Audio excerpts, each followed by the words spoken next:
Welcome, ladies. I'm happy that we're here at Girl Springs, and I'm sure you'll have a fabulous, fabulous weekend. So we're going to do a little bit of EFT tonight. So EFT stands for Emotional Freedom Technique. I'll just refer to it as EFT from this point forward because it's a whole lot easier. EFT basically is just tapping some acupuncture points. So I'll give you a little bit of background, first and foremost, about the technique, about who I am and how I kind of came to be here. And as we move into the technique, we'll do a little bit of history, but mostly it'll just be practice, because my personal goal is that you'll be able to take the technique home with you by the end of the weekend with a greater understanding of how the technique works. So it's something that you can do on your own. That's the beauty of EFT. So a little bit about myself first. I'm a certified EFT practitioner. So I've done my certification with Gary Craig, who's actually the founder of the technique. So the technique isn't actually mine per se.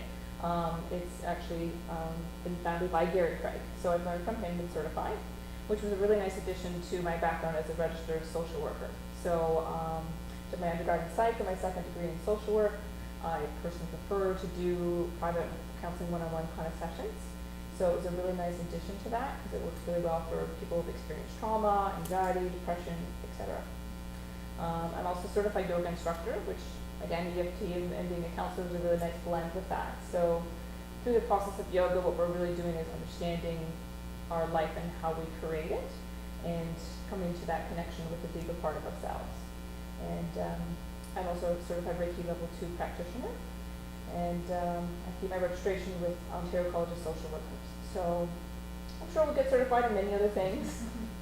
Maybe I have a small addiction to getting certified and doing different things, but at the end of the day, it's all a blend. It's a really nice combination that allows me to do the work that I do from a different perspective, right? So the Western psychology perspective, and then the Eastern philosophies, and then understanding Chinese energy meridians as we will be tapping on with EFT, it's just kind of come together as a blend with Eastern and Western philosophies, and that's really the approach that I come to when I'm working with people. So none of you have heard of EFT before, done anything with EFT, so I'll start with the basics. It's an energy meridian based therapy. So it works with the energy systems in the body. It's pretty quick and easy to learn. It has an 80 to 90% success rate depending on what you're applying it to or what you're working on. And there's a variety of things which I'll go over. It works really well in conjunction with other therapies, right? So if you're doing massage therapy, if you're doing psychotherapy, if you're doing a combination of other things in your life, EFT is sort of one tool in your toolbox as a complement to that, right? So that's what we'll use it for. EFT consistently relieves emotional and physical symptoms by a very strange technique. So not only are we going to be tapping on acupuncture points tonight, but we're going to be doing a couple of eye movements, which will be even more strange. And I'll explain, of course, why we're doing those eye movements, the purpose behind them, and so that'll give you a little bit better idea of why we're doing that. What we're going to do, instead of using needles, we're just using 2 fingers to tap on the acupuncture points. So I'm going to show you the 14 points that are closest to the surface of the skin. Has anyone done acupuncture before or heard of acupuncture? Awesome. Okay. So instead of using needles, we just use 2 fingers to tap on the points because they're really close to the surface of the skin. It provides the same calming effect as if you were to go to acupuncture. Make sense? So what happens is that we'll come up with I'll ask you to focus on a negative thought or a negative memory to allow yourself to feel just for a moment maybe a bit of a negative emotion. And then what we're going to do is tap on the acupuncture point while we're holding on to that simultaneously. Okay, so we're holding on to the negative thought, the negative emotion, and we're going to be tapping the acupuncture points as we hold that thought.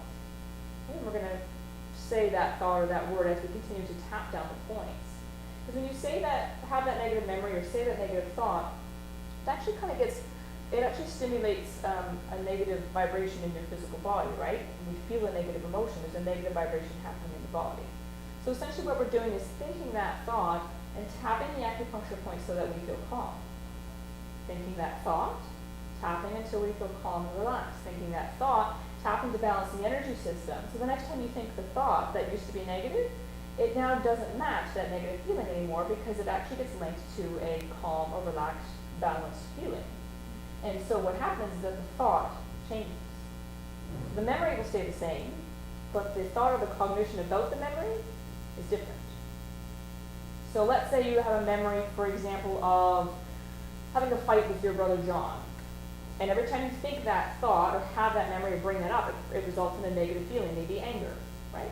So as you feel that anger will tap until you feel calm, think the memory, stay focused on the memory, tap until you feel calm. The next time you think that thought, you actually feel calm and relaxed and balanced through the energy system. So the result of it is, well, maybe it's okay to forgive John. Because the emotion doesn't match anymore, the cognition changes to being able to see John's point of view in the argument. Yeah? Quite interesting. It's kind of like Pavlovian's, anyone heard of Pavlovian's dog experiment? Where there's How long does it take to change the thought, to change the cognition or the association? That's a good question. It depends on how long it takes to change. It really depends on the issue. Okay. How deep it is, how complex it is. Let me get into it in a little bit here about different aspects of a problem. If it's really big and complex and that neural net in your brain is actually quite large, then you have to approach it differently, right? When you'll notice in your handouts there's some tabletops, and we'll talk about forest and trees and aspects. If you're very specific about your memory, when I get you to tap, it can be anywhere from 1 round to 10 rounds before someone is able to change their thought. We'll do like a subscale, subjective units of discomfort. So when you think of the anger towards John, for example, if it's a 10, it's probably going to take a few more rounds for that to get to a 0, 0 being calm and relaxed, where the cognition changes. It normally changes automatically, and although there is a process through NLP, neuro-linguistic programming, where we can kind of invite the mind to see it differently, invite the mind to forgive John instead, those sorts of things. So it depends. It could take me 10 minutes, it could take me 10 sessions when I'm working with it, or if you're doing it yourself. So the good news is sometimes it only takes a minute.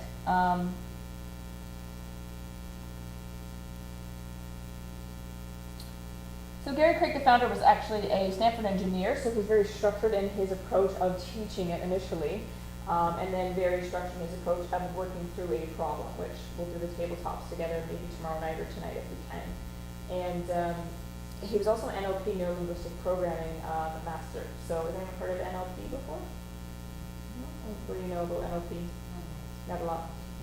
Same thing, we're just kind of rewiring that association. Like going back to Pavlovian's dog experiment, where you ring a bell and feed a dog, and ring a bell, feed a dog, ring a bell, the dog salivates. Essentially what we're doing tonight is ringing a bell and letting the dog outside. Ring a bell, let the dog outside, ring a bell, let the dog outside. So the next time you ring the bell, the dog goes to the door instead of going to the dish. So there's and the majority of our lines kind of overall are really just an association, right? Like you hear a certain song, reminds you of your ex-boyfriend, you hear a certain, and some of those associations are really good, right? You smell something that reminds you of your childhood. And for some people they had a really horrible birthday experience, so when their birthday comes around, they have a very negative association with that. So what we're going to do tonight is maybe explore some of your negative associations that you'd like to get rid of or rewire. If you don't have any, you can let me know how you had such a fabulous life and you don't have any. So we were talking earlier, right, about I have this negative association that when I go and I have to socialize with people that I don't know, I feel kind of awkward and nervous and it doesn't really feel right. Now in a perfect world, if we could take that away and feel calm and confident and relaxed going into a group, almost like it wasn't a big deal, that's actually very easily done with EFT. Okay. Although you might have other associations now that you know, you might be thinking, well, actually if I can get rid of any association, it'd be a different one. Okay. But that's up to you, whatever you want to work on, we can work on this weekend together, right? So Gary Craig in EFT described that the cause of all negative emotions is actually disruption in the body's energy system. Most of us would agree when we think a negative thought or we're stuck in a negative frame of thinking, it actually results in a negative feeling. You would all agree with that? Okay. So you've probably read in a couple of books, if you change your thought, you can change your feeling. We would all agree, well, yes, that makes sense, but I think we would also all agree that that's not easy to do. Right? Like, well, it's easier said than done. So if you have a negative thought about your body on a repetitive basis, and it's been a really long time that you've been thinking that thought, and I said, well, just say, I'm so happy and grateful to have a really fast metabolism. Your next thought is, that's not true, that's not possible, there's no way, right? So what we want to do is, we want to be able to change that thought, and we want it to be able to feel real and genuine for us. So I like positive affirmations, and I do encourage people to do them. But primarily, the reason I get them to do them is to find the tail ender, what Gary Craig calls the tail ender. So let's say I have a client that is working on weight loss, and they say, I'm so happy and grateful I have a really fast metabolism, or I'm happy and grateful I now weigh my ideal weight of X. Well, what's your next instant thought? And that's the tail ender. And if your next instant thought is, well, I haven't weighed that in forever, or if I did weigh that, it wouldn't stay that way, or like, what's your reaction to the positive affirmation? Do you know what I mean? Yeah, it's the but. It's the but.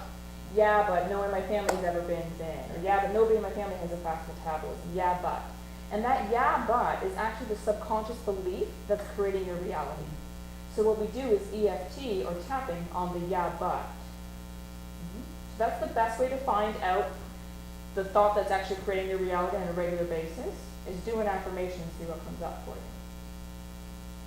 Because it's the yeah, buts that are really, they're deep and they're true, and they're long held, right? Or they feel true. So instead of a thought or a thought creating an emotion, or a thought leading to an emotion, what Gary Craig said, there's actually something in between. When you have a negative thought, it causes a disruption in the body's energy system, which then leads to the negative emotion. It's not that the thought causes the negative emotion, it's that the thought causes the disruption in the energy system of the body, the Chinese energy meridians, and that is experienced as physical pain or a negative emotion. So it's kind of like this domino effect, right? So if I encourage you to have the thought, but then I balance the energy system as we have that, you're kind of stopping that domino effect. Because we have that middle piece. And Western Psych doesn't necessarily see that middle piece. It doesn't necessarily take into account what's happening in the energy flowing in the body as I'm having that thought. So Gary Craig just kind of said, well, there's something going on in between. If we interrupt that, then we'll be able to change the emotion at the end. So what causes the disruption, or what can we use EFT for? Everything from accidents to trauma, specific emotional instances in your life where you have a memory of maybe a teacher humiliating you in class, or something a partner has said to you that really hurt your feelings, something that your parents had said, and it's kind of like that old tape that keeps playing. Yeah, and we want to get rid of that tape, or we want to change that. Any social or parental conditioning that we've received, writing on our walls, or subconscious beliefs that we have, that were usually given to us by someone else and aren't really ours. We've just taken them on as ours, so it has the potential to change those. A lot of patterns of negative thoughts too.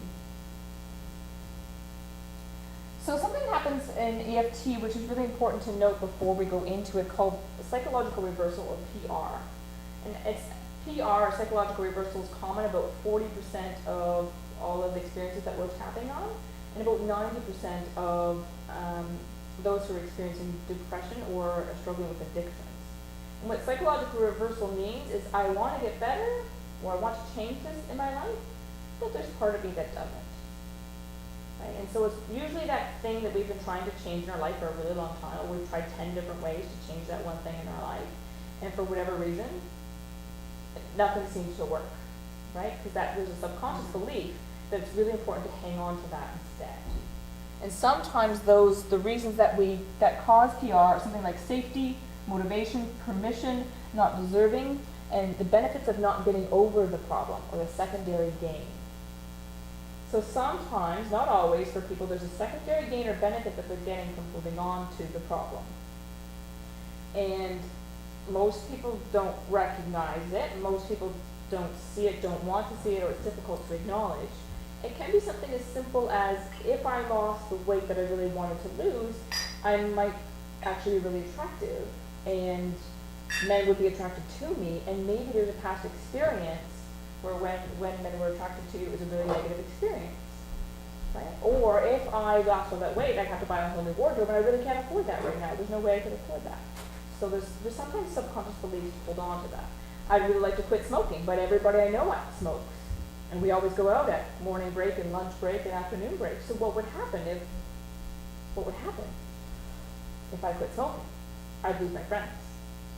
So sometimes, but not always, is the reason, if you're struggling to, and sometimes we know them, and sometimes we don't. So through EFT, we can sometimes find what's causing that psychological reversal if it is present. The good news is, when we do a setup statement with EFT, which I'll show you how to do. We do a setup statement. It's built in to kind of correct that PR. So I'm going to love and accept myself anyway. Even though I have this problem, even though I have this issue going on, even though I have this emotion, I'm going to love and accept myself anyway. Now, I'm going to change up that setup statement a little bit over the course of the weekend, but sometimes people find it difficult because usually it's the opposite for us, right? When I solve the problem, when I lose the weight, when I get rid of this habit, then I'll love and accept myself. And it seems that, or I'll feel better about myself when. But unfortunately, it's the opposite. So we're actually withholding love and acceptance from ourselves. We're holding it out here. Once I reach my goal, once I've achieved this, once I have that, once I look like this, then I'll love and accept myself. But the trick is that if you loved and accepted yourself now, because that's the feeling that you want to feel anyway, you could just feel that feeling. And what you want will actually come into your life that much faster. Because what you're choosing to hold on to a negative feeling or withhold love and acceptance from yourself. And most people will hold on to, let's say, it's a weight issue, for example. Well, if I can't love and accept myself because I don't like my body, I'll love and accept myself when. But if we love and accepted ourselves now, that's the feeling that you want to feel anyway. It's possible to feel that now if you really wanted to. Most people believe that if I accepted myself now and my body the way it looks, then I won't do what I need to do to lose the weight. If I criticize myself, it'll motivate me to exercise. If I criticize myself, it'll motivate me to eat right. And so we can sometimes spend years, if not decades, criticizing ourselves to try to lose weight, and decades go by and we're still struggling with it. Still waiting to love and accept ourselves. And the beauty is if you love and accept yourself now, you can feel that feeling that you're wanting and waiting to experience. And so the weight actually, or your goal weight, or the ability to lose weight actually happens faster. But it's that fear. I'm afraid to not criticize myself. I don't know who came up with that one, but why we do that. So something we'll do is called a Subscale before you go into your problem issue memory that you want to shift or change. I'll ask you to scale it on a scale of 0 to 10. 10 being extremely intense. People say, well, I'm at a 10. And I say, well, if you're not crying uncontrollably, you're not really at a 10. I'll know when you're at a 10. And sometimes we're at a 10 up here in our head, but not necessarily at a 10 emotion-wise. And EFT, I personally found for people who experience dissociation, they're not really in the physical body, they're just in their head. I don't find there's as much of a shift for them. So I ask people to ground first, be in your feet, be in your physical body, feel connection to earth, allow the emotion to be there, just gently, of course, in the physical body. 0 being, well, that sounds silly or ridiculous when I say that statement. I'm angry at my brother for whatever. So 10 would be scaling that anger. It's usually an 8 or 9. The higher you can get, the more effective EFT would sometimes be, and not necessarily. But we're going to scale it first, and then we'll tap, and we'll rescale, and then we'll tap, and we'll rescale, and we'll tap until it's a 0. And I'll get you to say, I'm really angry at my brother John, and you're going to laugh, because that sounds ridiculous, and then we can move on. So we'll wait till it's a 0 on that scale. So EFT can be used for a number of different things: fears, phobias, anxiety, guilt, anger, grief, sadness, addictions or compulsions, including weight loss. I will say that if someone wants to use EFT for an addiction or a compulsion, the addiction is usually the Band-Aid to not feeling what's really underneath. And I don't know anybody who doesn't have a vice, like we were joking about at dinner, right? Whether it's cigarettes or coffee or chocolate or something a bit more serious. We all have a little bit of a vice, right, to help us cope, right? And hopefully EFT will be your new vice because it's a really healthy approach. EFT will work if you do it for cravings. So I'm really craving coffee, I'm really craving a cigarette, but essentially the craving will come back most often than not until you deal with the underlying issue. Well, what's the underlying issue? Well, there could be a number of things. It's sometimes when the habit started in our life, when we started using that as a coping skill. I usually go back to that memory with people to see what was going on in your life when you started smoking, and what were you using smoking to cope with. I was using it to cope with stress or something that was going on in my life. If it was a very significant event, then we'll go and tap on some of those issues to rewire that memory as well. It can be used on physical pain, physical discomforts in the body, headaches, joint aches, back pain. It can be used for sports performance, increasing range of motions, allergies, sensitivity, self-image, confidence, success and abundance, and beliefs or limiting beliefs around what you are worthy of or what you deserve. And chronic issues of health and wellness and issues, where chronic health issues are of course, a bit more complex because there's a lot going on and would require a bit more extensive EFT, but it can, for things like fatigue and arthritis, can be used as well. The good news is that EFT does not remove common sense caution. I've worked with some people that have a fear of heights, for example, and it's not that once you have removed the fear of heights that you're going to have this amazing desire to jump off a balcony. The good news is that you get to enjoy the balcony like most people, right? So without feeling the anxious feelings. So it doesn't remove any common sense caution. It just kind of helps you to feel comfortable with whatever's going on.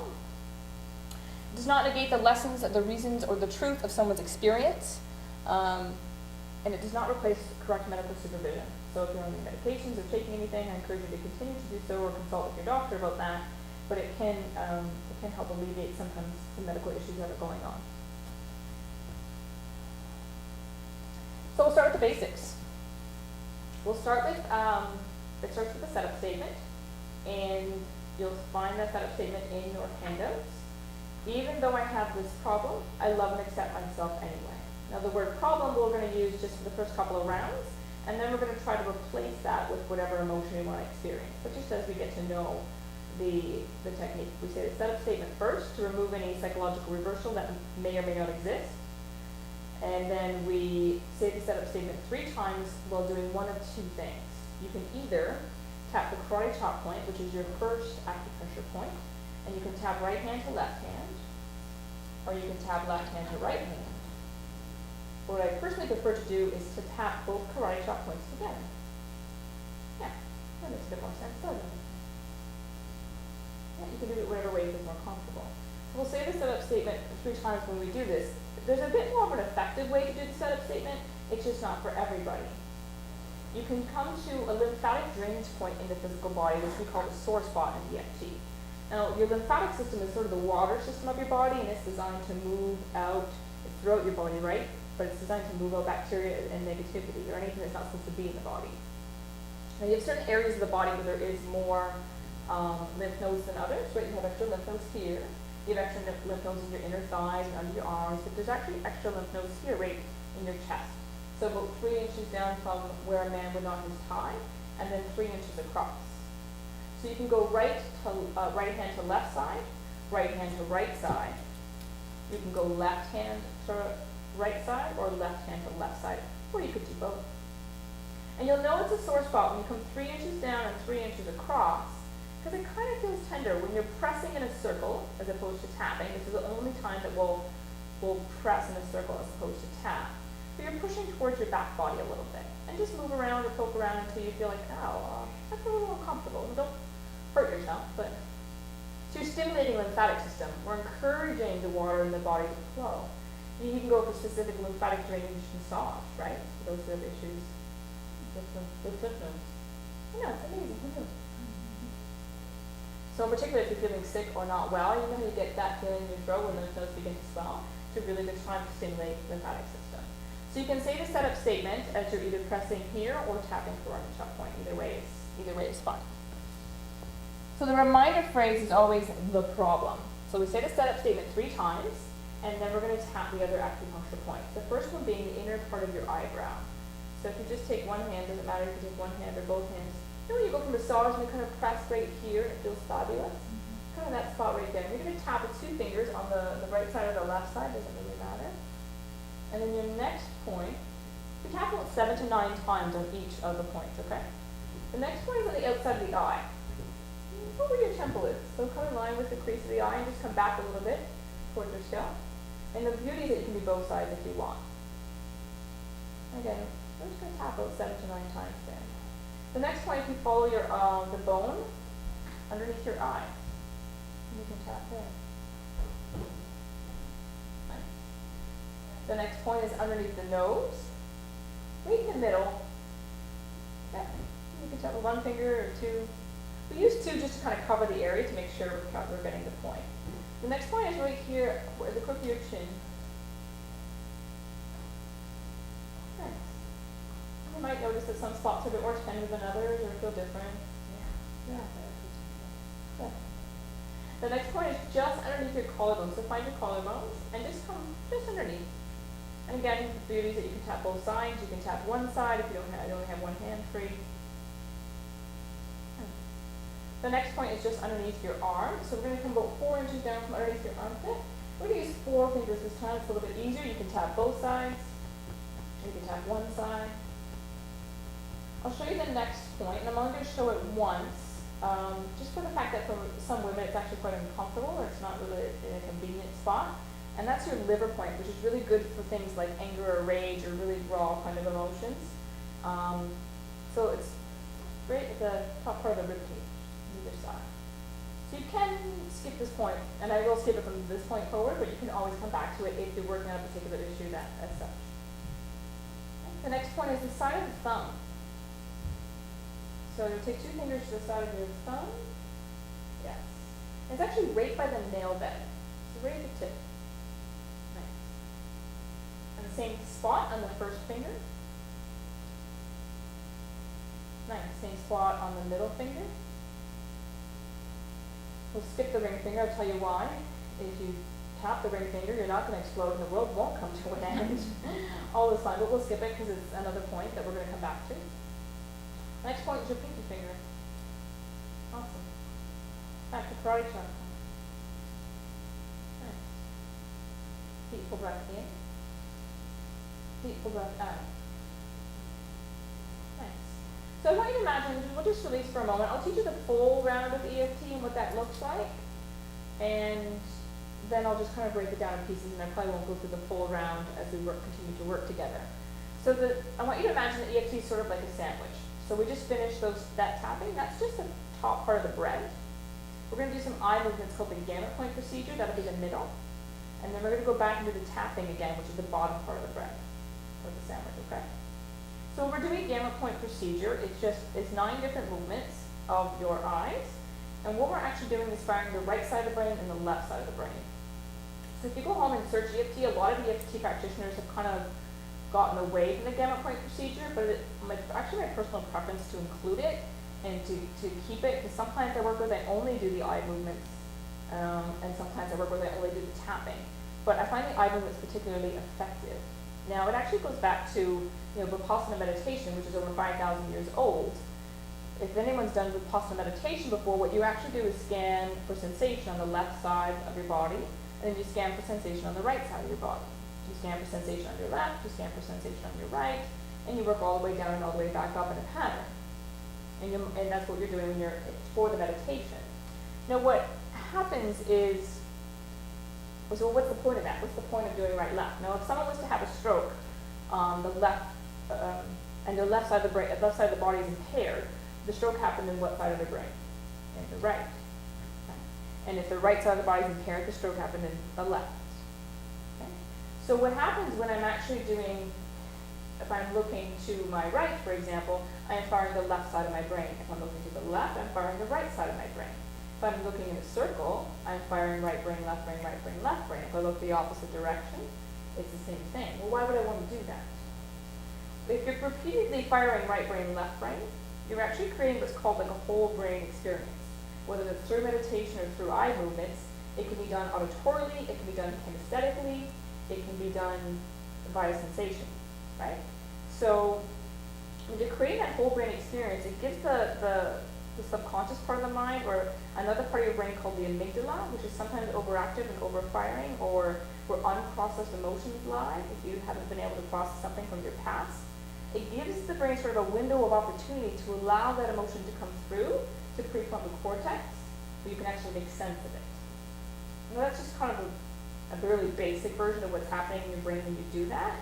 There's lots of great research on something called EMDR, which is eye movement desensitization and reprocessing, which is excellent for people who have traumatic backgrounds or have experienced something that was very traumatic, or an accident, or a severe abuse. Because what happens during that time is the emotion is so intense, it doesn't get processed. So that that bilateral stimulation, you can go and Google bilateral stimulation because there's lots of different ways of doing it and lots of different techniques out there. But essentially what you're doing is allow the emotion, if it's not processed, to come through so that you can let it go and move on with your life. Because that's all we'd all like to do that, right? So, so I'll run you through the sequence. On your handouts, it says, look down hard to the right, look down hard to your left, big circle with the eyes, and then opposite direction. And then hum and count and hum. So I'm not going to make you do that with look right, look left, look right, look left. But when you're humming and doing something musical, guess what side of the brain that you're activating?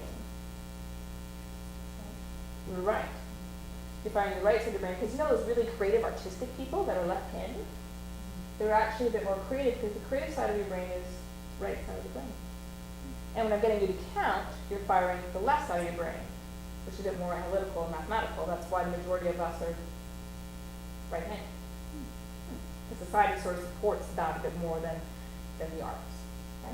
So I personally went to see Cirque du Soleil last weekend. I really like just the back of their brain as I'm watching them perform, because you wonder what's going on. But it's so if you can hum and count and hum if you wanted to, if you're in a stressful experience and if you're just having a bad day at work or whatever, you can do it silently in your mind if you wanted to.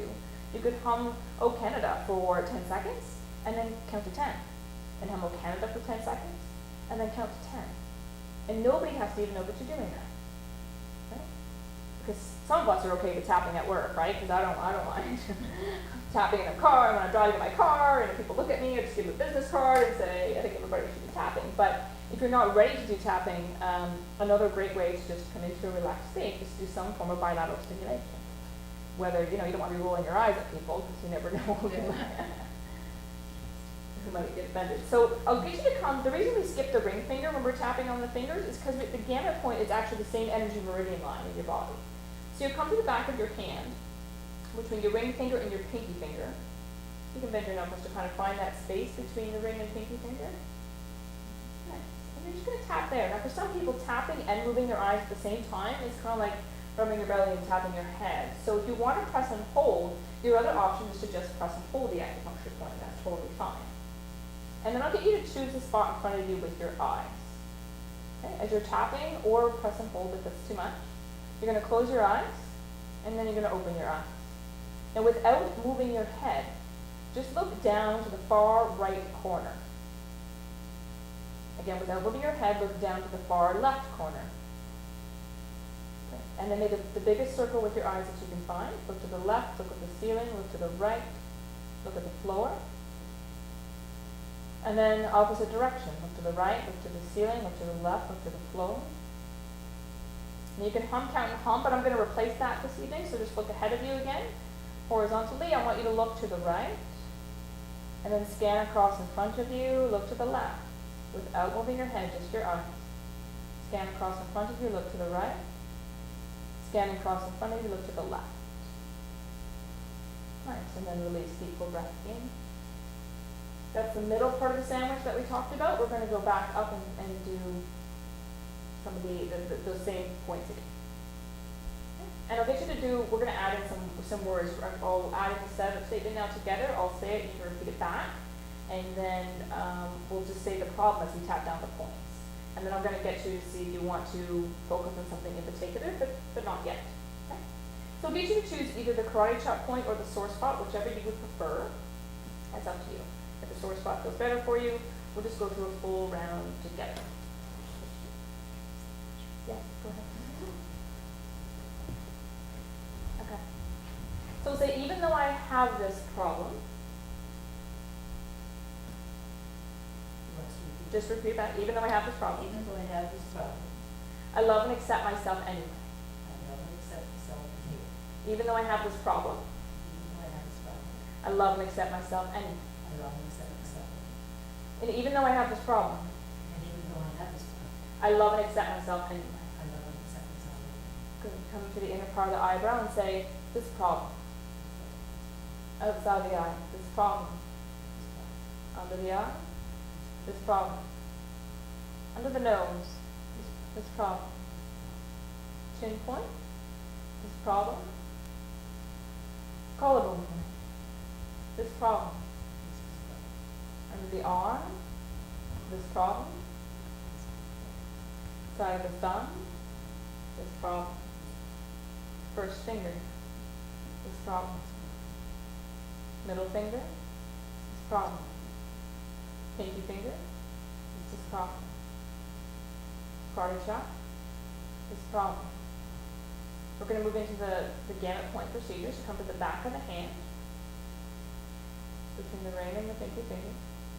Okay, look ahead of you, and then close your eyes, and then open your eyes. Look down hard to the right, down hard to the left. Big circle, other direction. Good, look ahead of you and look to the right, look to the left. Look to the right, look to the left. One more time right, and one more time left. Inner part of the eyebrow, this problem. Outside the eye, this problem. Under the eye, this problem. Under the nose, this problem. Chin point, this problem. Collarbone point, this problem. Under the arm, this problem. Side of the thumb, this problem. First finger, this problem. Middle finger, this problem. Pinky finger, this problem. Karate chop, this problem. I'll show you one more. It's a good place to reinstall a positive statement. So come to the top of your head. Maybe I can choose to see the problem differently. To love and accept myself anyway. Breath in and breath out.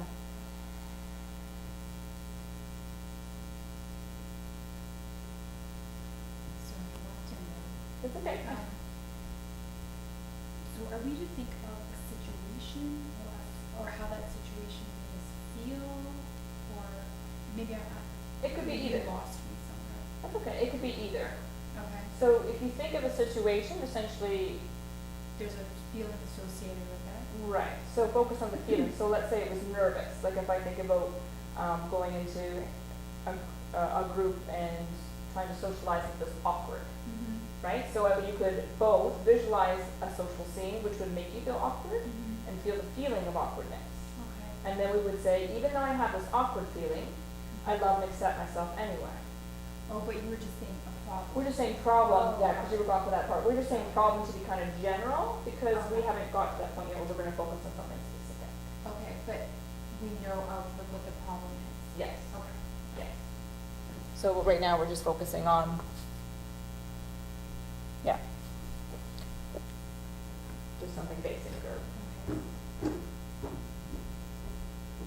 It helps to focus on something general, just for learning purposes, right? Because if you're trying to learn the points and the whole procedure, and you're like, oh, but I forgot, I'm supposed to be thinking about that, that issue or that feeling, because it's easy to kind of forget, right, in the process.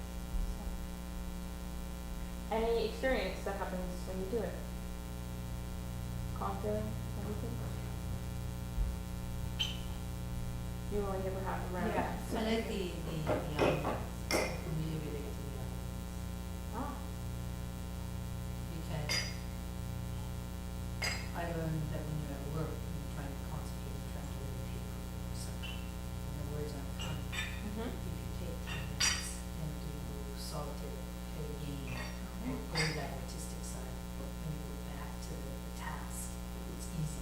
Yeah, it seems So- like a completely And different it's, task. it's the left-right brain, but so it's a lot easier to do what I know. Yeah, it's really simple. Really simple. Just, And even the humming and the counting. Humming You and can do that in a counting. meeting, you know, yeah.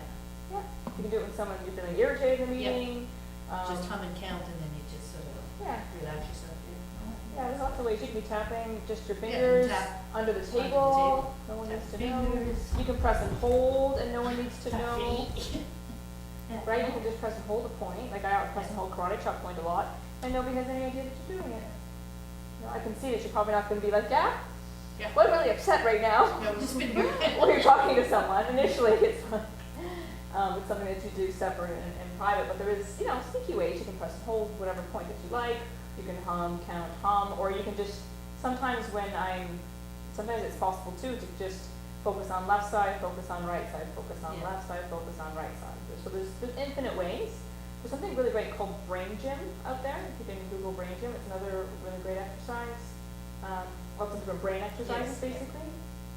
The other idea is if you're staring at a screen, more particularly a computer screen, for too long, you can take both fingers and look in front of you, but try to follow your fingers on the outside to increase peripheral vision, right? So the ability to see energy around somebody or to see aura actually comes from expanding your peripheral vision, so you can continue to practice. And eventually you'll find that I can't see my fingers, so just come back until you can see them, so you continue to strengthen that. And especially for people who stare in one spot for too many hours over, honestly, years or decades, it actually becomes, there's a hardening to the eyes that happens. And so it affects your vision. And so it's really important to do eye exercises. And it's actually part of yoga as well, doing different eye exercises. That's a little bit off topic though. So we'll come back and And it is difficult to tap and move your eyes at the same time. Like yeah, this. I've been teaching for probably 5 years now, so I've really mastered the art of tapping and moving my eyes and humming and counting and doing it all at once. But all of a sudden you realize, I'm not tapping anymore. Oh, Or my eyes yeah, are because people, moving. I could see people initially, they're you know, tapping and moving, and they're like, oh, dope. I like that. So, and I don't want people to get caught up and hung up on that initially. That's why I say just press and hold. When the eye movements become automatic or unconsciously confident in doing it, then it's fine. The only thing that will change, so let's say, for example, when you first started, it was like a 10 on a scale of 1 to 10. That nervous feeling, that anxious feeling, that anger. And now I get you to go picture that scene again. I got to go into a social scene, or I got to go visit my friend that I have I've had an argument with. When you picture that scene again, I want you to feel the emotion. Okay, well, now it feels like a 7 on a scale of 1 to 10. Okay, well, let's do a second round then to continue to bring the number down. So we're going to do a remaining round together. We might do a third remaining round together. And then I'm going to ask you to actually focus on something in your mind to see if you can get your numbers to shift. Does that sound like fun? But you have to have something body. Yeah. And it's kind of hard to feel that because Girl Springs is so fabulous and wonderful and beautiful and relaxing. I try to get people to come up with something like that they're upset about. They're like, well, how can I be upset? I'm at Girl Springs. It's wonderful. Everything's fine. Hello. Hi. Yes. So let's just try a couple of different remaining rounds and we'll kind of see where we go from there. Okay. You ready? We said let's. No, come on in. Come on in. I'm hoping to get here a lot earlier, and That's it didn't okay. happen.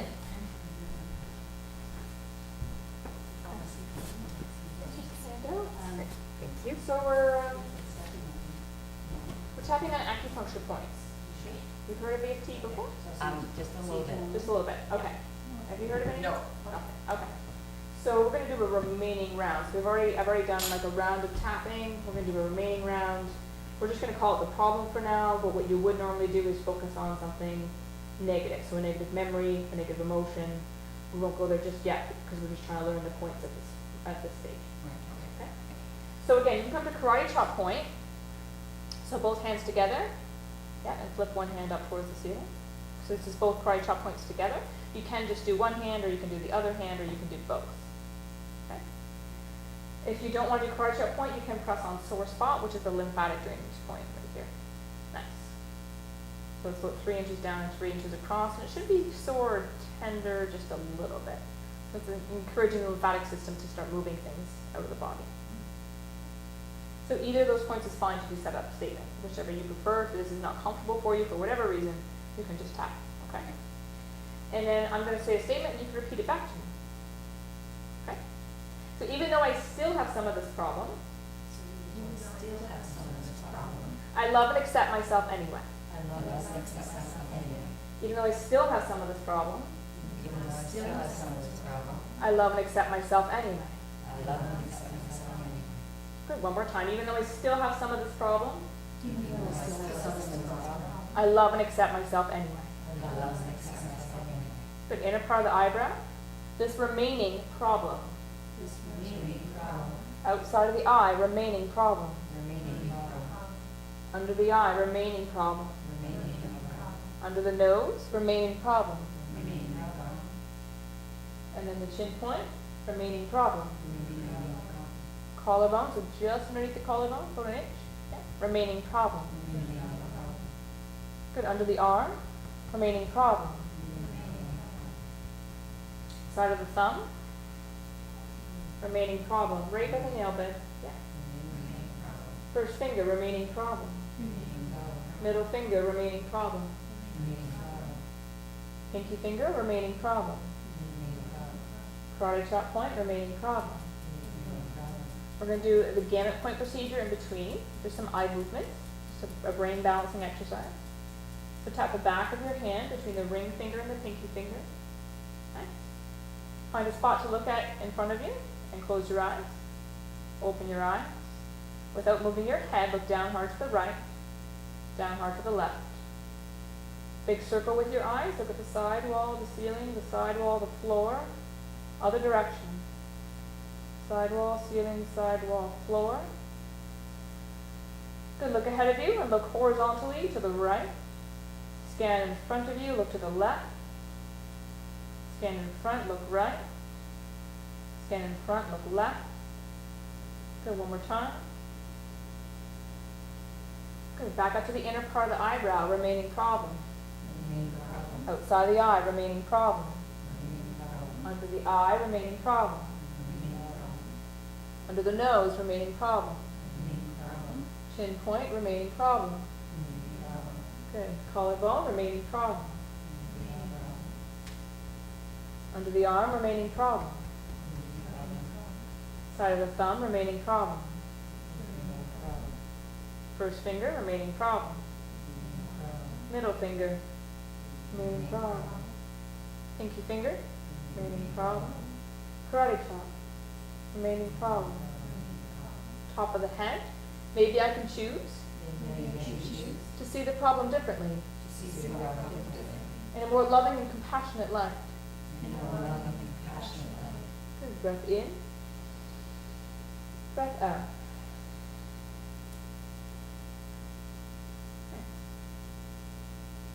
Questions or comments so far?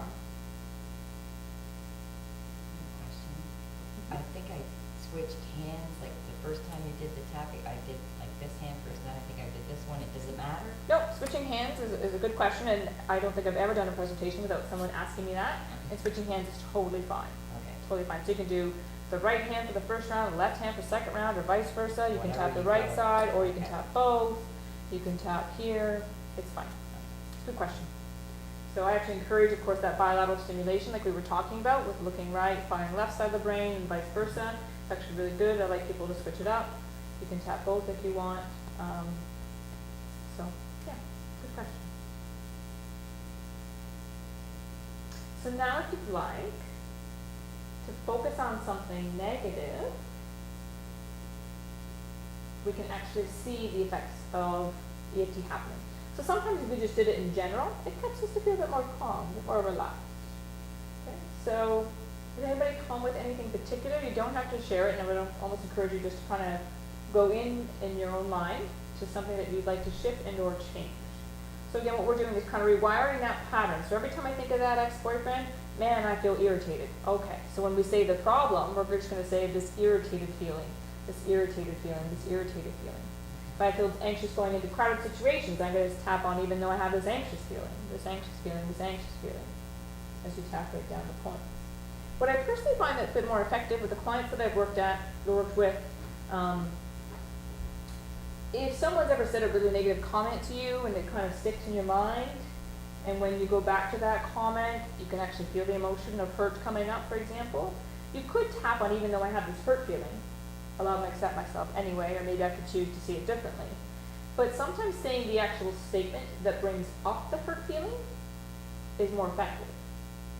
So he said this to me, he said this to me, he said this to me. Or she said this to me, she said this to me, she said this, whatever this was. Because it's actually that statement that fires the neural pathway that gives you the hurt feeling, right? You could tap on this hurt feeling, this hurt feeling, this hurt feeling. But saying the word hurt doesn't fire the hurt feeling. It's the statement that goes, If it's a certain song that always makes you upset because it reminds you of someone, then go and play the song And do the tapping. and do the tapping. So what you're actually doing is rewiring your association to that thought or that memory or that experience. Yeah. You have anything you want to tap on? No? Yeah. Yeah. Oh, you're asking me that question. Do you want to say like a specific? No, just say yes or no. Oh. You've got something up Oh, here? yes, yes. Okay. I would encourage you to be as specific as you can, and I'll tell you why. If you tapped on, even though I had a really horrible childhood, I love and accept myself anyway, like when I think of that, it's like a 10. Like I'm really, angry with my parents for screwing me up. Yeah, your number's probably not going to move. It might move a notch or two, but that's about it. The odds of me getting you to 0 are slim to none. So I would say, okay, write down the 10, 20, 30, 40, 50 events that you remember that have led you to that belief, that have led you to that anger about your childhood. Okay, and then we would tap on them one at a time. See what I mean? If I'm working on someone with fear of heights, I might start with a couple of rounds, even though I have this fear of heights, this fear of heights, this fear of heights. The number's going to move, but it's not going to go to 0. Do you know why? Because the fear of heights isn't just really a fear of heights. There's a lot of different aspects to it. Well, actually, I'm afraid that I'm going to fall over the railing. Okay, even though I'm afraid I'm going to fall over the railing, I love and accept myself anyway. This fear, I'm going to fall over the railing. This fear, I'm going to fall over the railing. I'm not so worried about falling over the railing anymore, Harold, but I'll tell you, I'm really afraid someone's going to push me over. Okay, even though I'm afraid someone's going to push me over. When that gets to a 0, then we tap on, even though I'm afraid of hitting the ground. Even though I'm afraid of dying. Right? So there's probably 10 different aspects within a fear of heights. You can actually tap on the physical sensations that you experience as well. Most people who have a fear of heights experience their legs being like jello. These jello legs. These jello legs. Maybe I can choose to let them feel strong and steady for me. Right? So if you're tapping on something really big, your number's probably not going to shift. And if you have a question about an event you want to tap on before we get started, just feel free to ask me. You can be as general or as vague as you like, and I'll let you know if it's too big, and I'll help you narrow it down. So you can. So that's my question. Uh-huh. How do you just filter it down to? Well, I can tell you what it is. Okay, let's do that. No problem. Because it might not be. Okay. Well, I've had people at work call me fragile. Okay. Like, and in my position, well, number one, it pissed me off. Okay. That's Number good. 2, I think it's a judgment of my character, Okay. and I don't want to be known as fragile. Okay, so has there been more than one occasion where someone's called you fragile? Or more than one person has called you that? No, Well, it only happened once. It's only happened once, that statement, but I've also been called too sensitive and over emotional and all that other Right. thing. So- Which then you can just put in like a big bucket, it just means that you're fragile. Okay, well, we can't do the bucket of fragile or sensitive. What I like to do is think of a forest and forest and trees. Most people who start with EFT try to take out the whole forest at once. And they're like, EFT doesn't work. That's it. I give up. But what I would encourage you to do is think of one specific person, the day, the time, the scene, the room, the feeling, the smell in the room, the temperature in the air. I want you to picture that day, that comment, that person's face when he or she made that comment, just that one time. If you were called oversensitive, I want you to kind of put that over here, and we're just going to focus on the one time of fragile, that fragile event with just one event, right? It was, but even though that person didn't say it to be malicious, it was just a comment. So it was my boss during a review. So even though he didn't say it to be malicious, it still pissed me off. Right, so I want you to tap into the pissed off feeling. Like even when you're sitting across the desk from your boss or whatever, when you think of that, how pissed off do you get? On a scale of 0 to 10. Oh, well, 10 being like, 10 being like you're ready to jump across the table, go smash the window, whatever you want to do. well, probably a 7, an 8, 7 or 8. 7 or 8. So a lot of times what happens is when we really go back and you tell me that story, I can see or feel people kind of get agitated. You know, he said this to me. I want you to, you gotta let it be there, just temporarily, of course. Okay. Okay? Good. Okay. Picture that scene. See, that's perfect. It's a great example. Okay. Great example. Because we'll do the oversensitive one. Once the fragile, that comment, that review with my boss, once that's at a 0, then we'll move on. Okay. To the oversensitive, the coworker that told me I was oversensitive. And then we'll do a completely different round on the other coworker who called you whatever, that you've all kind of lumped into this bucket. Okay. And So I also- think that's what gives me anxiety. Right, okay. Because you could tap on anxiety, but what you're gonna find most effective is if you go to the root of the problem. Something else I really like working with people is working on the root of the problem by asking one or two questions. When they say, well, I always have this feeling, and if they keep tapping and that feeling's not going away, I ask them, what does that feeling remind you of? Or what's your earliest memory of that same feeling? The first question I ask is, what does that feeling remind you of? Because your subconscious is probably going to lead me to the next closest neural pathway and the memory that's connected to that, right? And then when I ask what's your earliest memory of that same feeling, your brain's going to go back through that neural pathway connection and probably tell me a childhood experience that you had. And tomorrow night we're going to talk about how we actually kind of get addicted to being who we are. We kind of get addicted to these feelings and they just keep happening. The problem keeps getting bigger and not smaller, and I don't understand why. And how we can change reality from the inside out, and how you can get addicted, I use that word lightly of course in this scenario, how you can get addicted to feeling good as opposed to getting addicted to feeling bad. Whether that feeling is, you know, we all have negative emotions, but you ever meet that person that's always happy and like genuinely, no matter what's going on in the world, they're just really happy, and you're like, what are you doing that I'm not? Right? It's because they had a lot of happy experiences, and that neural pathway attracts into their life, if you will, another experience so they can feel happy again, and feel happy again, and feel happy again. And if you had a negative experience, that fires a neural pathway in your body. Your body actually gets, I'm not going to say addicted to that, but craves the same feeling again, and it happens again, and it happens again, and there's another coworker, and then another scenario, and then it like happens outside of work now, and it keeps getting bigger, the bucket just keeps getting bigger. So we're going to feel the feeling of the wish fulfilled, and we're going to talk about that Neville Goddard quote tomorrow night, feeling the feeling of the wish fulfilled, whatever that is. That's tomorrow. But for today, that's a really great example. We'll just say that you and your boss in that scene at the desk, and that, what are you going to call it, irritated or angry or pissed off? Oh, Pissed yeah, off. pissed off. So you would say pissed off feeling, pissed off feeling. Okay. And he called me fragile, this pissed off feeling. He said I was fragile, Okay. right? Because remember how we said it, I say the statement, it pisses me off more than just saying pissed off feeling? Mm-hmm. Do you remember the statement? No, sorry. That's okay. Go over it again. We just talked about if you said the statement, it kind of irritates you Yeah. more so than just saying pissed off. So you know how we say the problem, this problem, this problem? What you're going to do instead, you could say this pissed off feeling, this pissed off feeling, or you could just say he said I was fragile. He said I was fragile. Okay. Yeah, Okay. he said I was fragile. Because saying that statement is what caused you the pissed off feeling, Okay. right? So you can do either. Do you have a scenario, situation, memory?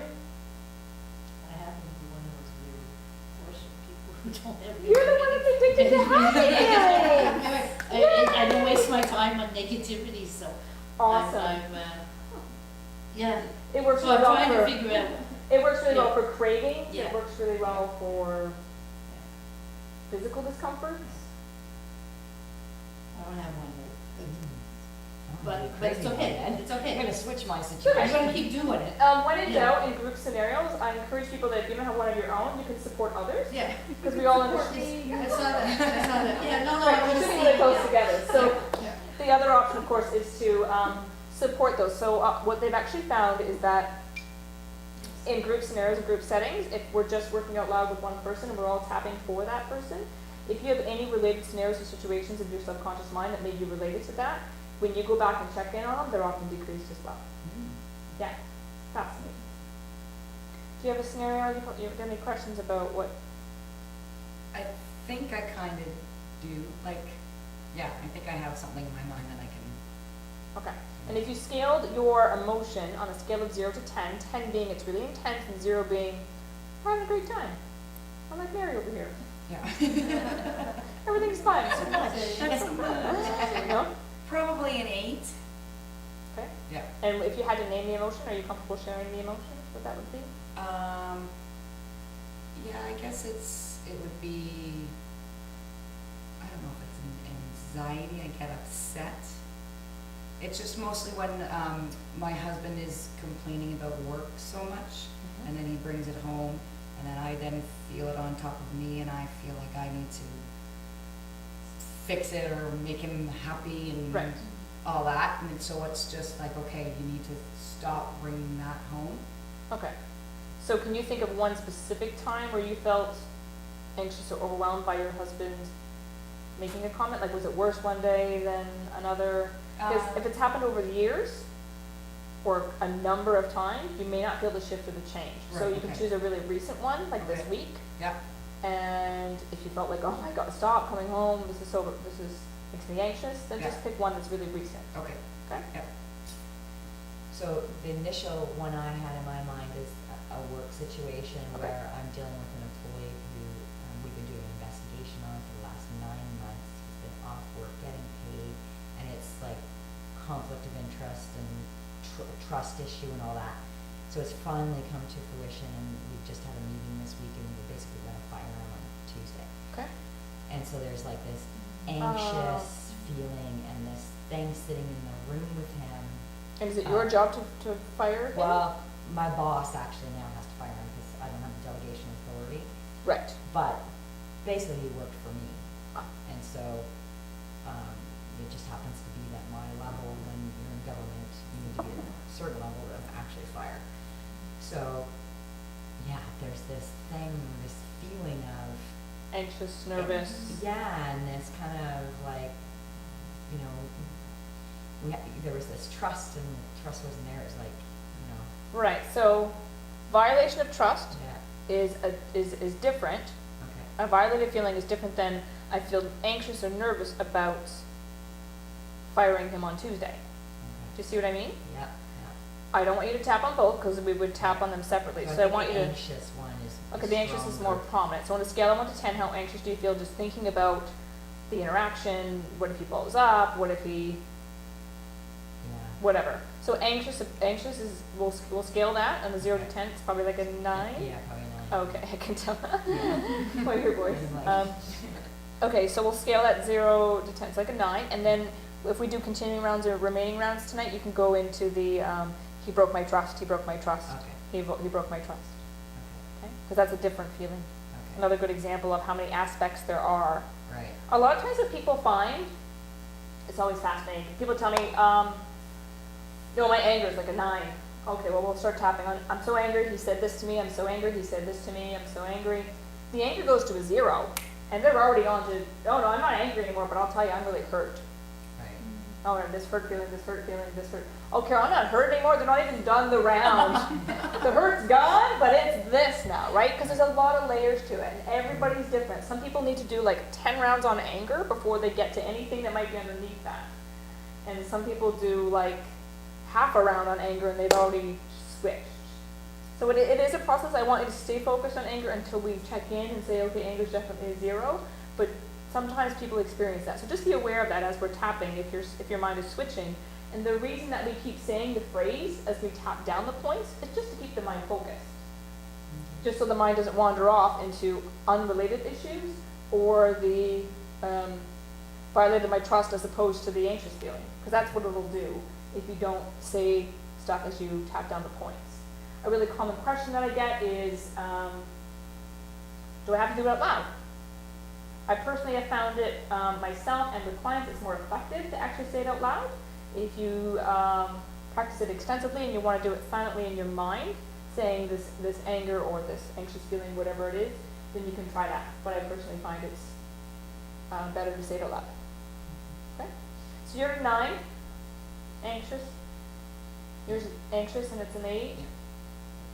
Mary, Zero. Mary's a Zen. zero. I'm a zen. Mary's our Zen. inspiration. Mary's working with me.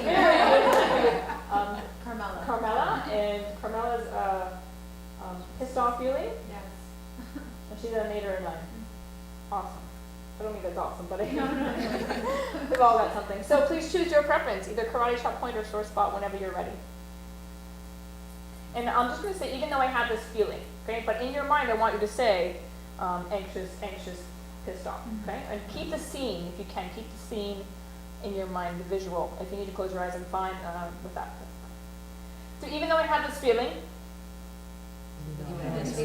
and it doesn't feel very good, And it doesn't feel very good.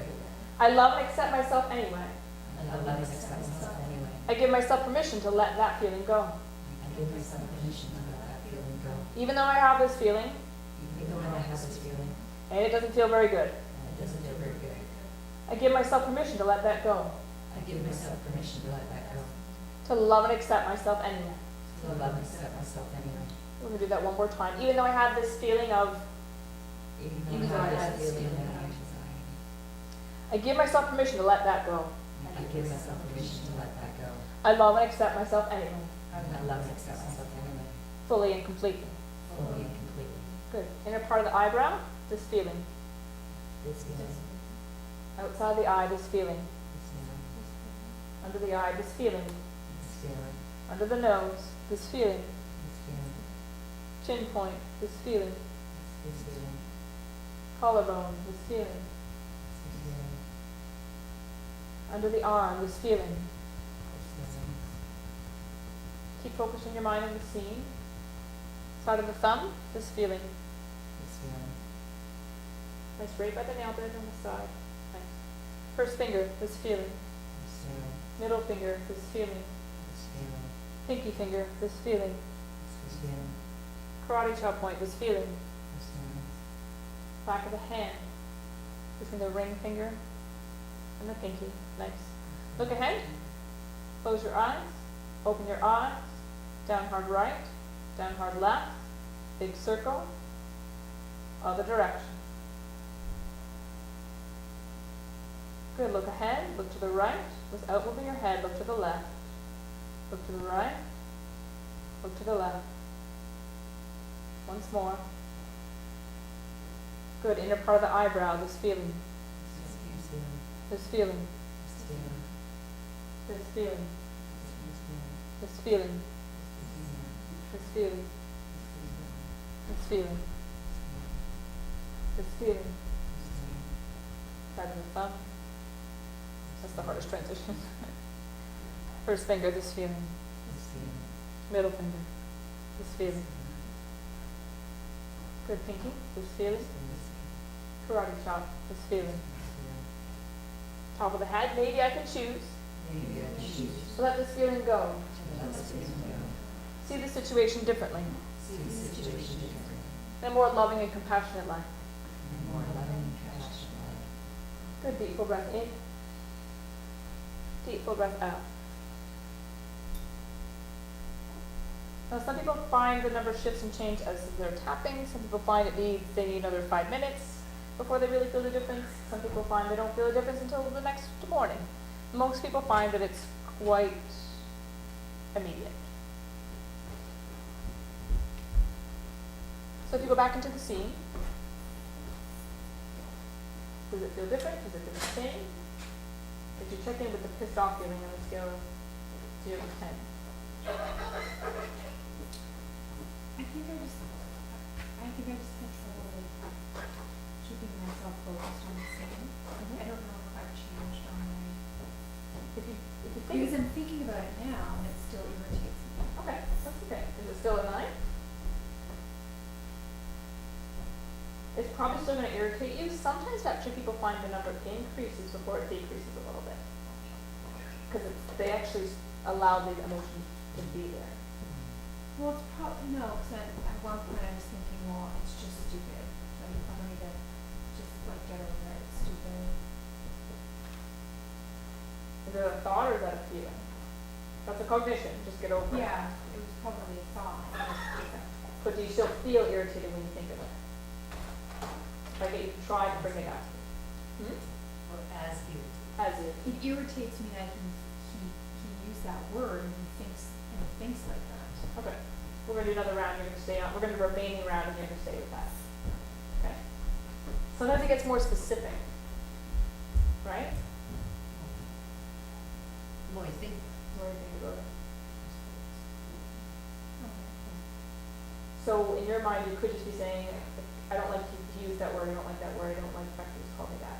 I wish you didn't call me that. Oh, okay. Yeah? Okay. Anxious? yeah, I think it went down a little bit. It's just kind of thinking, okay, it's not my problem. Oh. Just kind of, So when the number Improve begins to on. decrease, the cognition about it changes. yeah. Yeah. So the memory's the same. The memory's not going to really Yeah. change. Your emotional reaction to it decreases, and then the cognition about it changes. It's not really my problem. Right? Yeah. It's just a different way of seeing it. Yeah, mine went down as well. Kind of just more a calmer, not a zero yet. No, I something- still feel it in my chest, Right? but it's not as strong of a feeling. And what's great is that some people can actually feel the feeling in their physical body somewhere.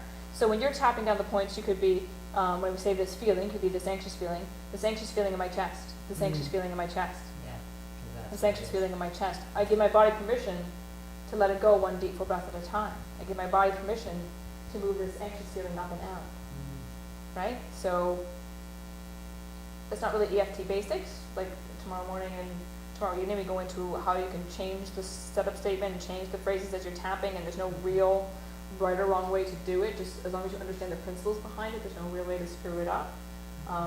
The basic fundamentals are say the negative feeling or the negative emotion as you're tapping on the points. And it's always the same order of the tapping points. Yeah, the tapping order is the same, but honestly, if you miss a point, the world doesn't come to an end, you don't explode. If you add in a point, it's okay too. If you, like, I don't like people to get caught up on doing it perfectly, because Right. it actually takes away from the experience of the body and mind, the energy system processing the issue. And it's not about the number of times like that you're. No, like, it's I 7 want to to 9 count. times on each point, but that's just for, some EFT practitioners will tap here, will tap here, and will tap here, and will tap here. Okay, now check in with your number again. They'll tap 3 points and get you to check in with your number again. Mhm. So what I like to do is to teach the full 14 acupuncture points, the Gannet point procedure with the eye movements, the 14 points again, and then when you go home, you can skip the eye movements, or you can just do the eye movements. You can tap 10 points, or you can tap all 14. And what you'll probably find is that there's one particular point that that is your preference. Right, so for whatever reason, my left karate chop point, I love. So I usually don't feel my number shift or change until I get to left karate chop point at the bottom. Some people, for whatever reason, it's collarbone point. Some people it's under the arm, some people it's under the eye. The under the eye move, acupressure point is actually your stomach meridian. So if you feel nervous, the best place to tap is here. It's your stomach meridian, and most of us, when we feel nervous, we feel it in our stomach. Right? So we'll go into a little bit more detail, and within your handouts is a list of all the points and specific emotions that are connected to that, and what energy meridian lines they are. I will go through them, but sometimes that helps. How are we doing for time? It's about 49. Is it moving? Yeah. Okay, we'll do another 10 minutes or so. And, We'll see how that, there it is. awesome. Yeah. Thank you. Thank you. Okay, so we'll see where we're at. So we'll do remaining round together. You can come to sore spot, or you can come to karate chop, whatever you prefer. Staying focused on seeing the emotion, letting it be there if you can. Even though I still have some of this feeling, Even though I still have some of this feeling, I love and accept myself anyway. I love and accept myself anyway. Even though I still have some of this feeling, Even though I still have some of this feeling, I give my body and mind permission to let it go. I give my body and mind permission to let it go. Even though I still have some of this feeling, Even though I still have some of this feeling, I give my body and mind permission to let it go, I give my body and mind permission to let it go. fully and completely. Fully and completely. Good. Inner part of the eyebrow, this feeling. This feeling, Outside the eye, this feeling. this feeling, Under the eye, this feeling. this feeling, Under the nose, this feeling. this feeling, Chin point, remaining feeling. this feeling, Collarbone, remaining feeling. remaining feeling, Under the arm, remaining feeling. remaining feeling, Side of the thumb, remaining feeling. remaining feeling, First finger, remaining feeling. remaining feeling, Middle finger, remaining feeling. remaining feeling, Pinky finger, remaining feeling. remaining feeling, Karate chop, remaining feeling. remaining feeling. Maybe I can choose Maybe I can choose to let that feeling go. to let that feeling go. To the back of the hand. Look ahead, close your eyes, open your eyes, down hard to right, down hard to the left. Big circle. Other direction. Good. Looking forward, look to the right, look to the left. Look to the right, look to the left. One more time. Nice, inner part of the eyebrow. This remaining feeling. This remaining feeling, Outside the eye, choosing to let it go. choosing to let it go. Under the eye, opening up my mind. Opening up my mind Under the nose, to see the situation differently. to see the situation differently. Chin point, this remaining feeling. This remaining feeling, Collarbone, this remaining feeling. this remaining feeling. Under the arm, maybe I can choose to let it go. Maybe I can choose to let it go. Side of the thumb, this remaining feeling. This remaining feeling, First finger, maybe I can choose to let it go. maybe I can choose to let it go. Middle finger, opening up my mind. Opening up my mind Pinky finger, to see the situation differently. to see the situation differently. Karate chop, remaining feeling. Remaining feeling, Maybe I can choose to let it go. maybe I can choose to let it go. Top of the head, opening up my mind. Opening up my mind To begin to see the situation differently. to begin to see the situation differently. In a more loving and compassionate light. In a more loving and compassionate way. Good. Deep full breath in. And deep full breath out to release.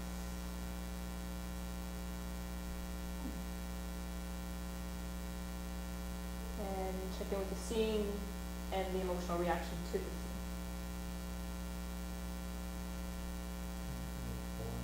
4 from a 4 from a 10.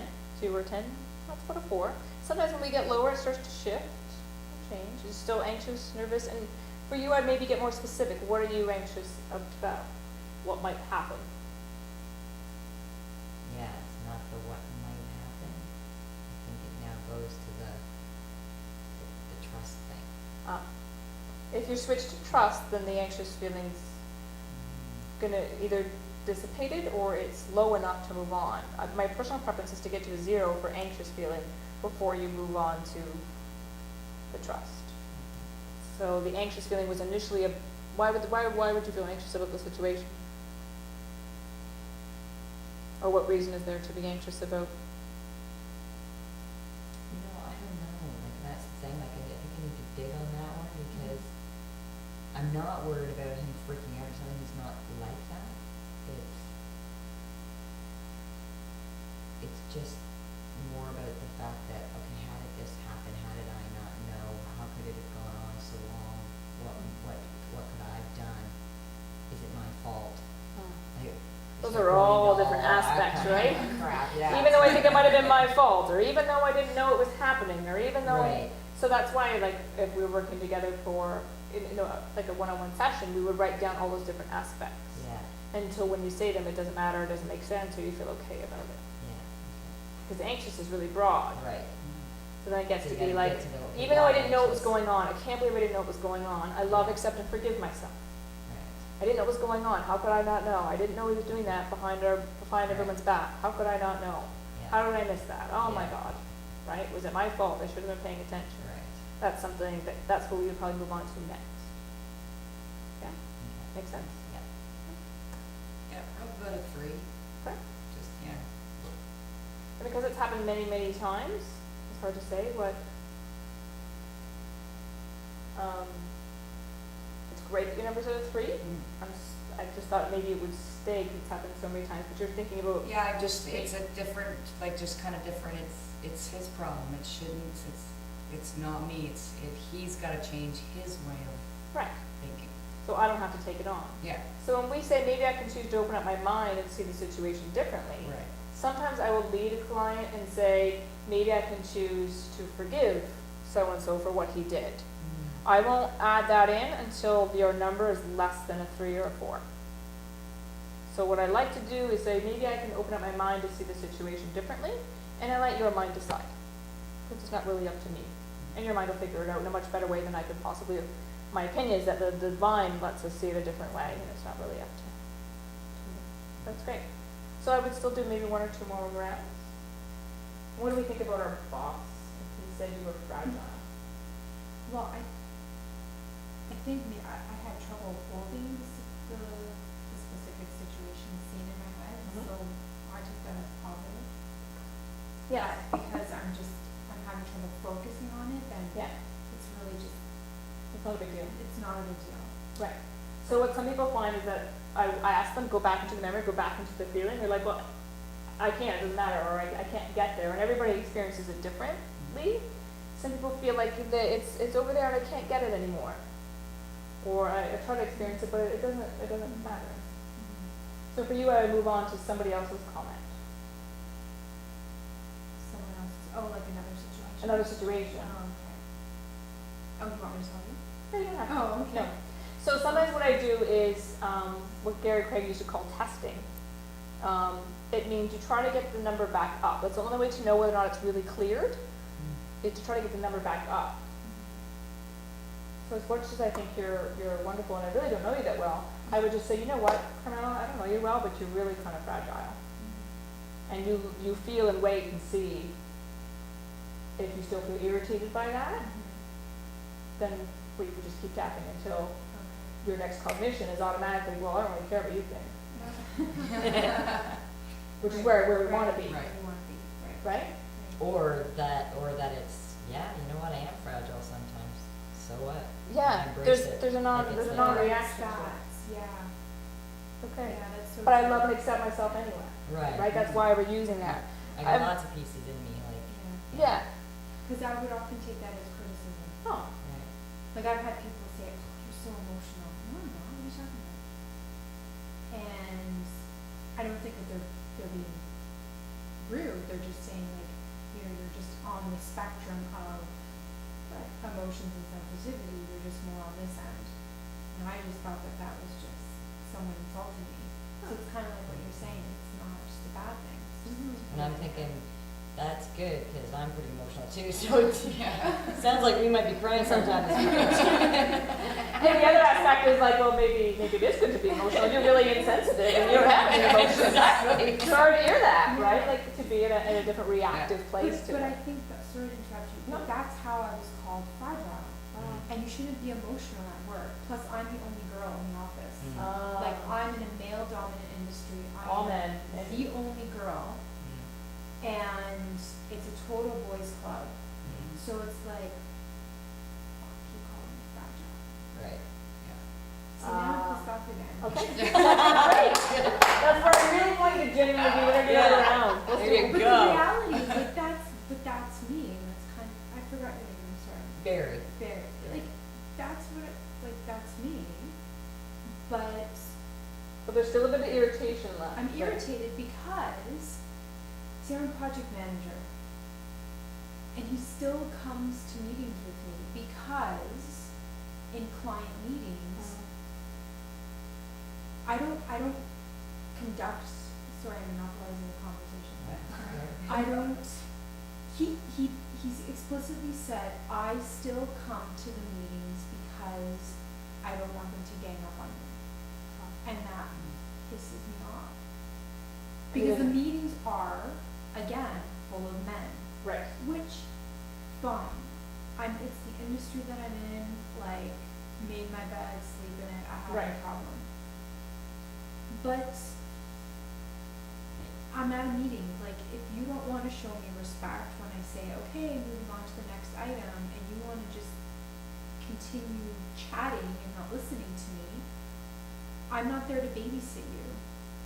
So my boss thinks that I'm overpowered by these people that don't listen to me, which are my clients, Right. because he sees me as fragile. So it's way bigger. It's the big pot. Yeah, It's a that's what I big- said. It's a big forest, It's a right? big So pot. even, I would be even more specific, right? If we were working one-on-one, I would say, even though, he doesn't trust me, he comes to meetings with me. No, it's the other people he doesn't trust. Uh, because I am young and I am the only female, like, You're young, the only female. you know, So- it's just a lot of things, and, Even though he comes to me with every meeting because he thinks people are gonna gang up on me, maybe I can choose to see it in a different light. Just see it in a different light. yeah, but I don't want him to be my father. Cause Well, what he does kinda do that, and it's like, don't baby me. What does that feeling remind you of? Oh, but my father never babied me. Okay, that's good. We're four girls plus my mom. Like, he hated when we cried. He's like, you girls are crying again. He was the opposite. He was Right. tough and out, like, why are you guys crying? Oh, no, who's crying now? Is that really different from your, is that really that different from your boss saying, oh, you're so emotional or you're just fragile?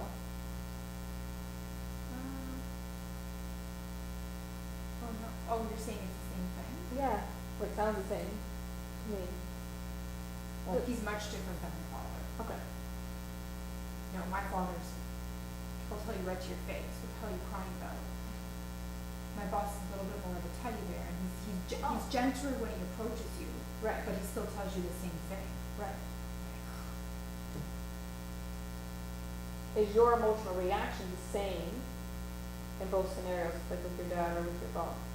No, I'm tougher with my dad. Yeah, not interesting. I'll tell him to shut his hole.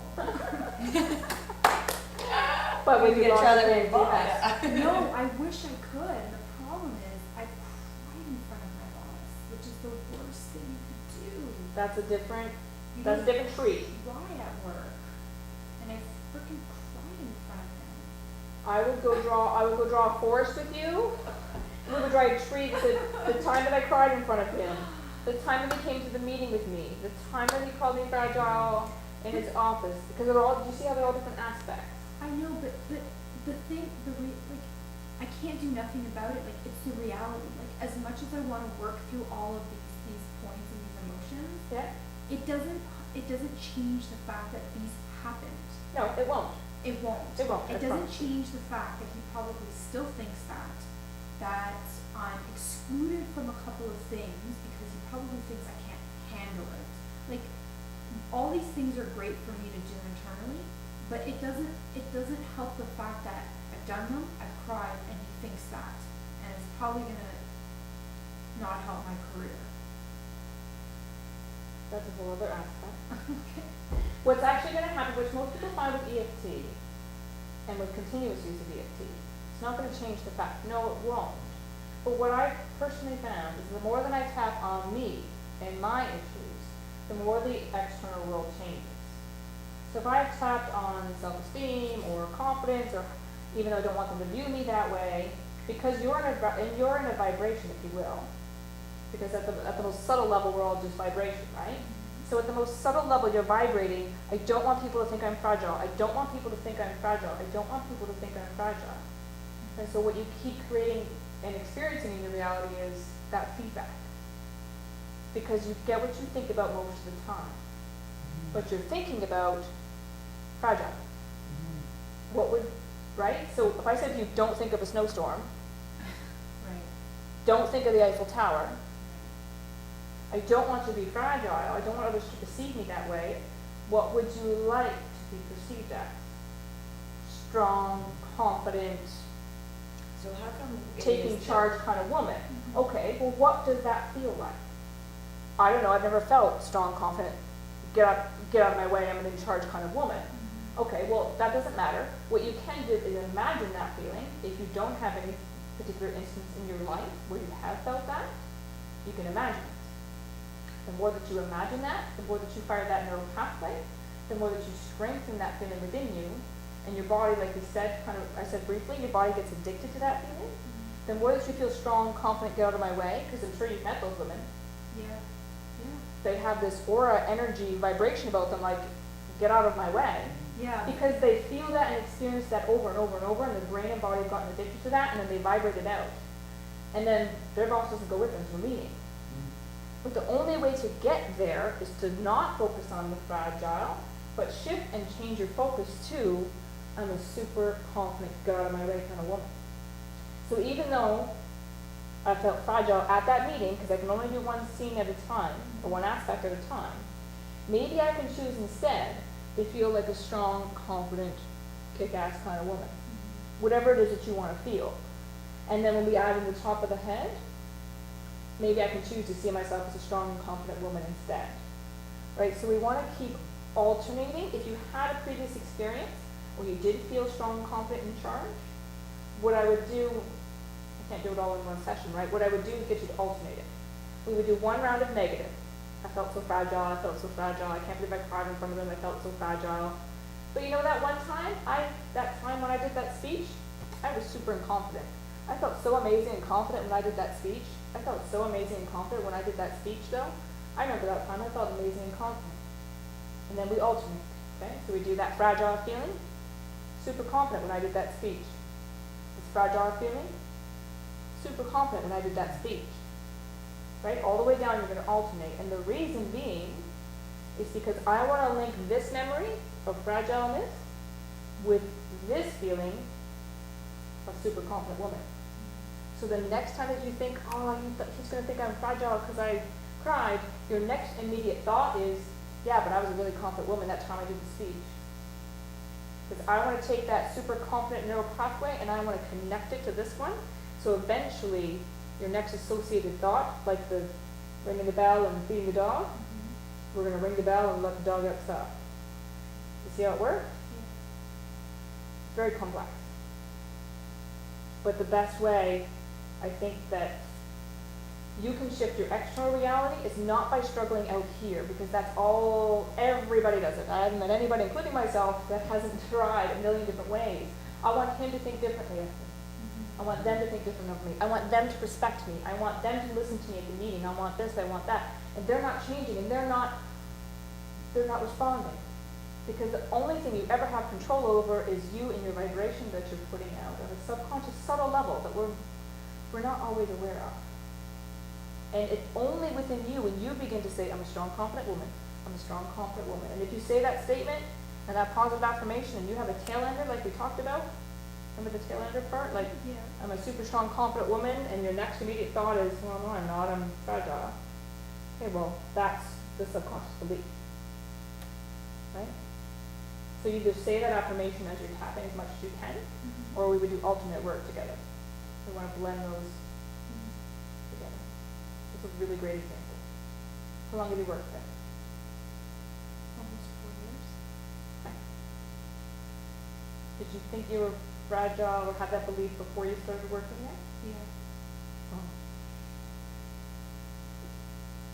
It's a big forest. Yeah. It's probably why your numbers have changed too quick. Yeah. Yeah. Big. So, what's your earliest memory of that same feeling? Who was the first person that told you you were fragile?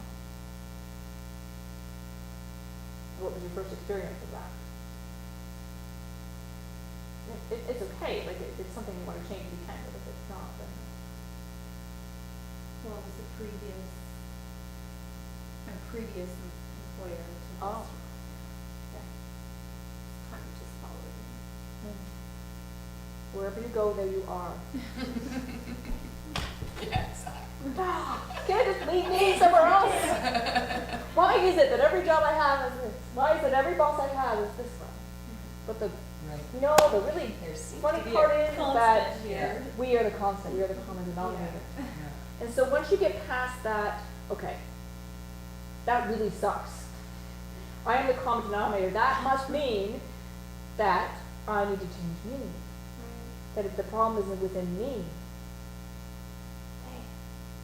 And so that part kind of sucks. But when you get past that, you can, once you accept 100% responsibility for everything and anything you're creating in your life, and I mean 100%, and I know that's not easy, good and bad, and it's really easy to accept the good stuff. Oh yeah, I'm responsible for that. Look how great it is. I've created that. But you also have to accept the not so great stuff that we keep creating, attracting, experiencing, whatever you want to call. And so once you accept 100% responsibility, yes, I created that, and you say, I wonder what is it within me? What belief system do I have within me that keeps creating it? That is the only place of power. The only place from which you can change. And as long as you're busy trying to change everybody else or blaming outside of you, then you're a victim. Well, what you said about your dad, saying, why are you crying, why are you crying? I had that when I was younger with my mother, and how I've translated that is not that I'm weak or I'm emotional or whatever. I am emotional. I came out of that with, it's not safe to be me. Ah. That's the belief that I can't trust myself. Yeah. I don't listen to my intuition. And Right. all that kind of stuff. So those are the things that I'm working on. But that was and what I'm seeing or hearing from you is this father thing as a young child, to have yourselves take that on. Mm-hmm. Oh, Did you have a male boss at your other place? Yeah. and so once you're confident in yourself, once you truly believe and are okay with your emotional part and are okay with all of that, it won't bother you if somebody else says it. It's like, yeah, I am. It I'm depends okay with it.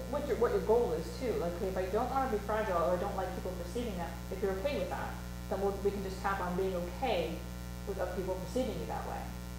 If you'd like to sort of shift your identity, we can do that with EFT as well. Like, if I want to change my self-identity as this fragile person, okay, well, if you could be different or change your identity, how would you want to describe yourself? Well, what about Like, would you- also, could you tap on being okay with it? Like, so for me, Yeah. using the situation of I'm not safe to be me, Yes. that it's okay to be me, It's or okay to be me. whatever, like, you know what I mean? Like, Yeah. it's okay for me if I'm fragile, it's okay for Yes, me to be fragile. if I want she's it okay to with be that, then we okay. would just tap on, even though my boss thinks I'm fragile, I love and accept myself anyway. Doesn't really matter what he thinks. Okay, Because we want to rewire I'm fragile with, I don't care. okay, I got it. If she wants to not be perceived as fragile anymore and wants to be Yes. perceived as strong and confident, then I would do the alternate. Tell me a time when you did feel strong and confident and people listened. Okay, now let's rewire those two together. Okay. That's why it's about what you want, What you're- and how you want to do it. So, I mean, EFT is very simple in terms of, okay, I got the points down, but in terms of to really shift and change your life, it is a bit more of a process. It is something that you take home. It's a tool that you use every day, every week, every month for over a period of time, right? So I've experienced a lot of personal changes in my own life, but it's only because I've been tapping for a long time. So we can take one scene, and it might only take 5 or 10 minutes to shift and change your point of view about that. But keep in mind, I want you to imagine like an old school record, right? If we're all around at some point, right? So the belief that you have is like a groove in a record, okay? Or the thought that you've had, or the identity that you've created yourself is like a groove in a record. And it's a really deep kind of groove, right? Because we've been practicing this for a very long time. We're really good at feeling that feeling of fragile, or we're really good at feeling that feeling of I don't trust myself, or whatever it is. So what we're doing is you're just picking up the needle and we're moving it to the next track. But that groove is not as deep, right? Because it's a newer groove. So what happens, the needle, if you don't keep tapping, sometimes the needle tends to go back to the old groove. But the good news is that if you keep tapping and you stay focused on the new feeling of strong and confident, or I don't care, I like myself, then that's the new groove.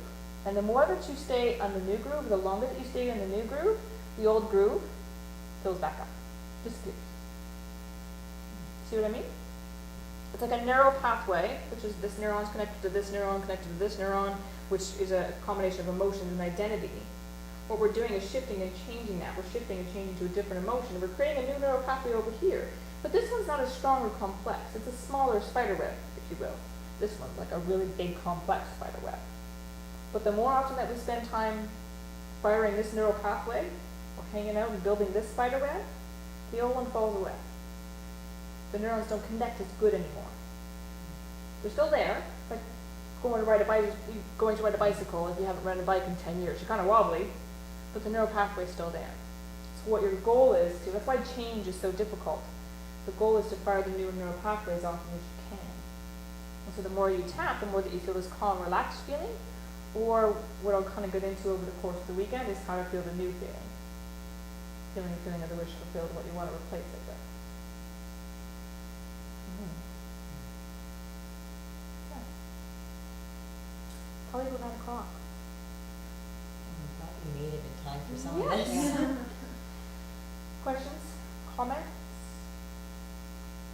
I have a quick question. Mm-hmm. So, because we missed the beginning part, but so saying the negative, can you just remind me about why we say the negative as opposed to saying the flip side and just saying the positive? Right, and that's a really good question. That's really common, especially for people who have done fraction and the secret, Yeah. and I don't want to focus on the negative. My world's Right. going to come to an end. But we know that negative aspect or that negative feeling exists. What we want to do is sort of rewire, like we talked about. We want to rewire that negative feeling with a positive feeling instead.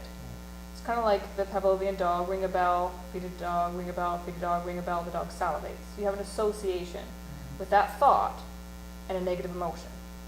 So I want you to focus on the negative thought to fire the negative emotion. So what we can do when we're tapping, it creates this calm, peaceful sense or experience because the energy system is balanced. And when Gary Craig first designed EFT, instead of thought equals emotion, he said that thought, a negative thought, creates a disruption in the body's energy system, which then is experienced as a negative emotion. So to prevent the domino effect, think the thought, calm the energy system to feel balanced, and the negative emotion falls away. When the negative emotion falls away, the cognition about that experience or memory changes. The memory stays the same, but your thought about it is different. Because as you're tapping, It's calming the energy system. So now that thought is getting associated with a calm feeling. So I think of this person and they make me angry. Think of this person, they make me angry. Think of this person, they make me angry. Okay, well, think of this person and feel calm. Think of this person, tap to feel calm. Think of this person, tap to feel calm. I think of this person and I feel balanced and calm. Well, I shouldn't really be angry at them because it's not really my problem, or it didn't have anything to do with me. He was just having a bad day. Right? So the memory stays the same, the cognition about it changes because you've just associated that thought with a calm, balanced energy system as opposed to a disrupted energy system. But most of us probably have somewhere between 1,000 and 500,000 of those negative experiences, right? And that's how a neural pathway gets bigger and bigger. And that's why if I've felt fragile for 10 years of my life, that's a really big, complex neural pathway. And that's why tapping on a fragile feeling, we can't necessarily just do that with a couple of rounds. That's why you can only do them one at a time. This time I felt fragile. This person made me feel fragile. I felt fragile in this experience, and this experience, and this experience. And it's called the generalization effect. Let's say there's 100 trees in the I feel fragile forest, i.e. 100 different experiences. Once you cut down maybe half of those trees, then the forest dissipates. You don't have to cut down all 100.